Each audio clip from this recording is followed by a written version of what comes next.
Good morning. Happy Thanksgiving.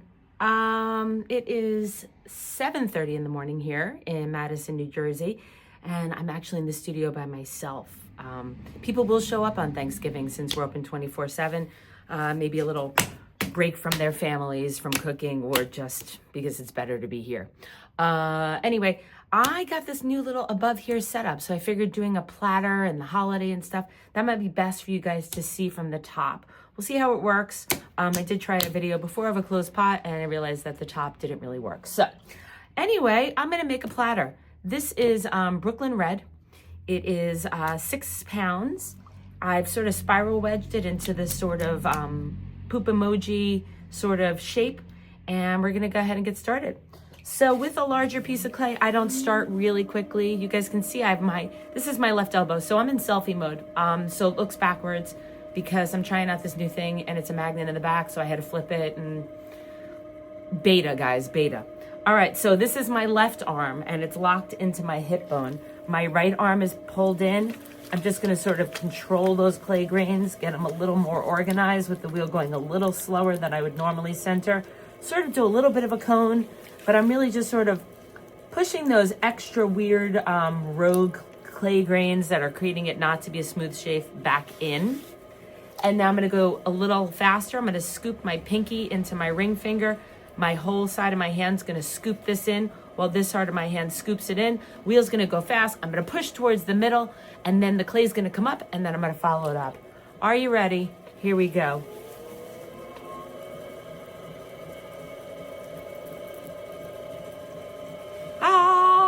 All right, so I've just made a cone.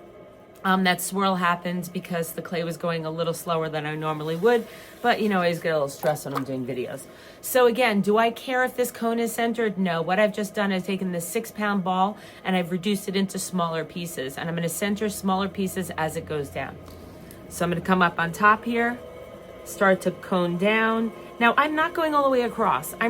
This knuckle right here, this first knuckle of my pinky, this part of our pinky is useless. It's got no strength. I'm sure I have some sort of 80s reference, but I won't go there. So this knuckle is always in the center, and then I use that and I only push down on the radius from that point on. Now, why do you get those little psst that stick out? Usually because you're not in the middle. So I'm gonna push down a little bit, and while I go down a little bit, this sort of spaceship happens, so I'm gonna squish this in. So I go down, wheel's going relatively fast, down and in, wet my hands often, down and in, and then as I start to go down, I'm gonna notice I'm gonna hit some harder spots. So if I slowly take my hands off, see the top part is centered, and I'm just centering as I go down, going down with my right hand. Now, if you keep your hands in one spot, it's gonna end up doing this. So as you're starting to push down, you wanna start to pull this hand back, use this part to sort of help scoop this spaceship back in. A little bit of extra stuff just came off, that's okay, dump it in your bucket. Now with the larger piece of clay, I'm not just centering with the top of my hand, but I'm also using the palm of my left hand around it. I'm not just relying on fingers and this part, because the clay's bigger, we have to increase the size of our tools. Bigger piece of clay, increase the size of your tools. Doesn't mean get a bigger rib, it means increase more fingers. So then I'm gonna hang out down here because most of it got centered along the way. Ooh. That is weird. I realized that my face got involved.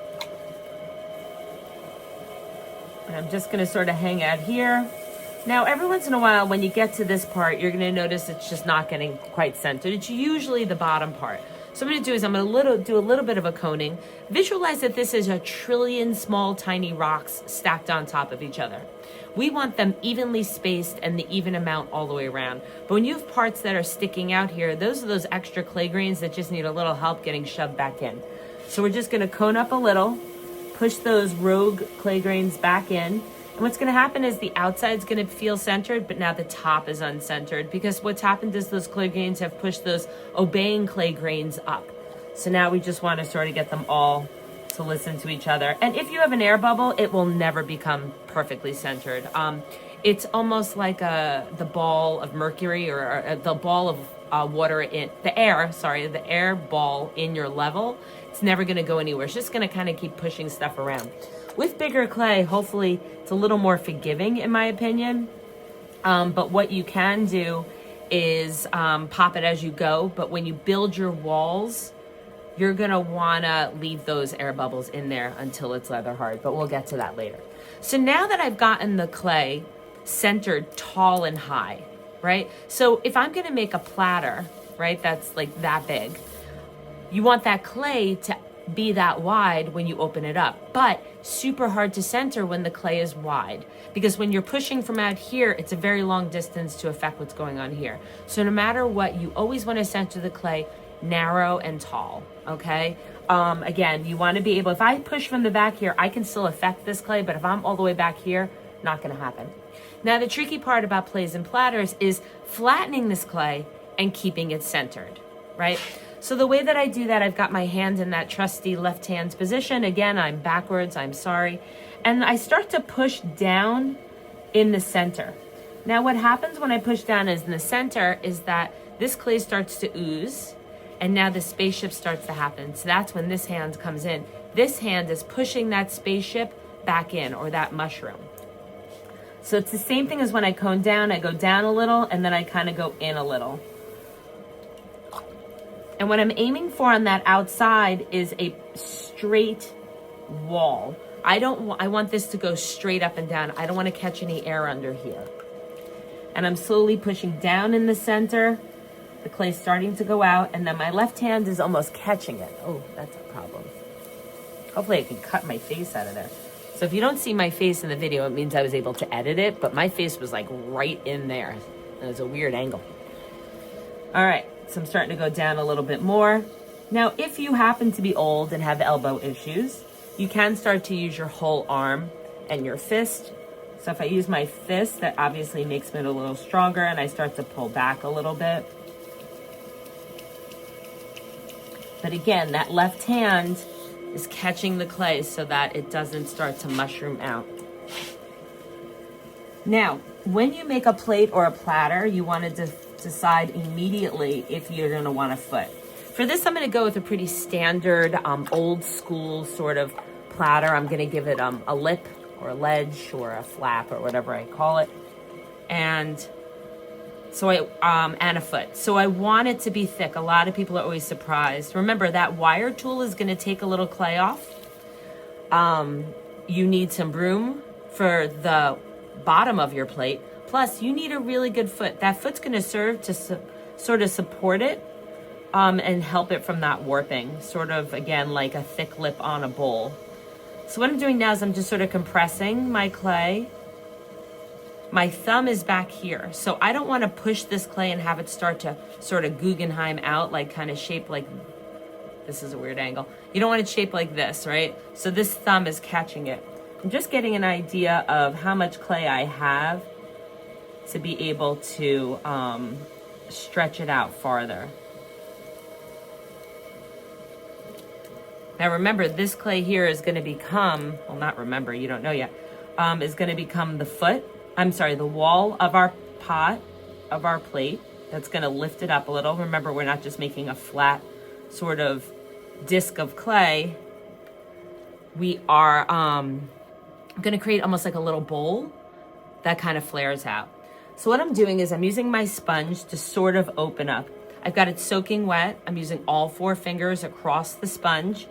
My elbows are pulled back, and I'm just sort of coercing the clay out so that I have an idea of how much extra clay I have to make the plate a little wider. And some of the clay is going to come off. That's fine.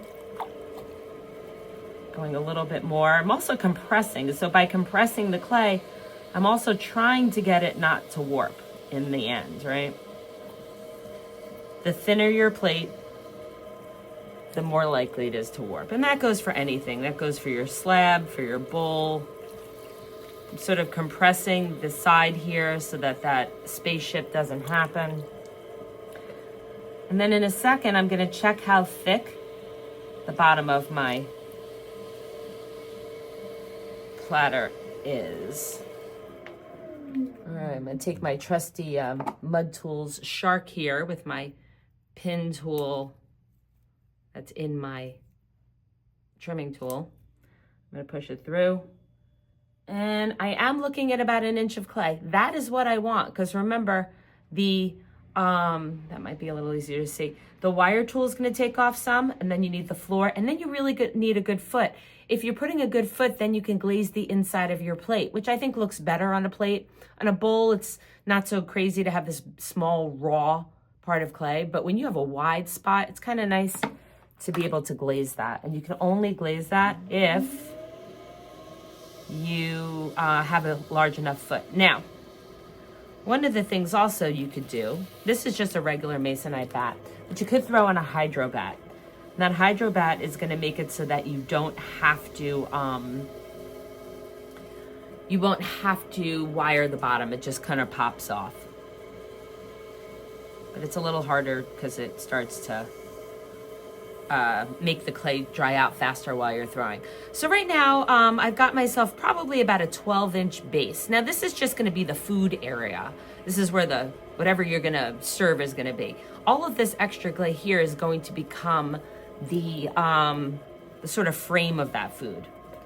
So I'm gonna go ahead, notice I'm compressing a lot. I'm kind of talking through the compressing.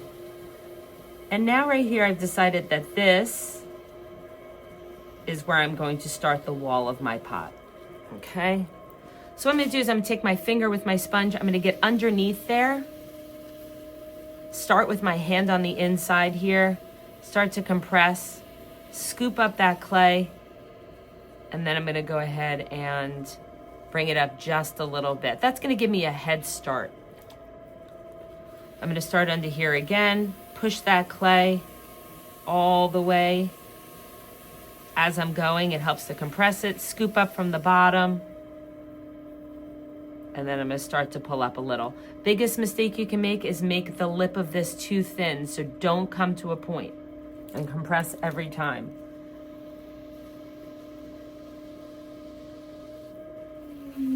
Get under here again. Try and get that extra clay from underneath.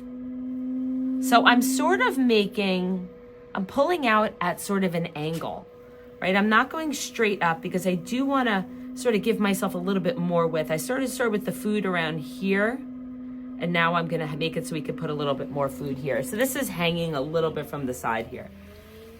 Start on the inside again. I'm going to get another nice little pull here. I'm going to stretch, but I'm not going to stretch horizontally. I'm still going up until I get to the top. And I'm gonna come on out. Compressing again. Sometimes if you want, you can use a rib, a hard rib, to sort of, 2 hands, elbows pushed down, sort of really compress that clay. And then what you can do is you can use the rounded part of the rib to sort of create that angle. And I'm sorry, it's not even an angle, that curve that gives you a smooth transition. It's almost the same way as when you use a rib on a bowl. So you're stretching it out just a little bit. And this will also give you, for those who need that smooth bottom, it'll satisfy those quirks you have. All right, so now that I've got my bowl, sort of large plate, I could call this a pot at this point. But again, I left a lot of clay on the bottom, so I really want to give this a foot. So we're gonna keep going so that this is more of a proper plate, platter, plate with a ledge or a flap. So now at this point, I want to create that sort of horizontal plane that you can decorate.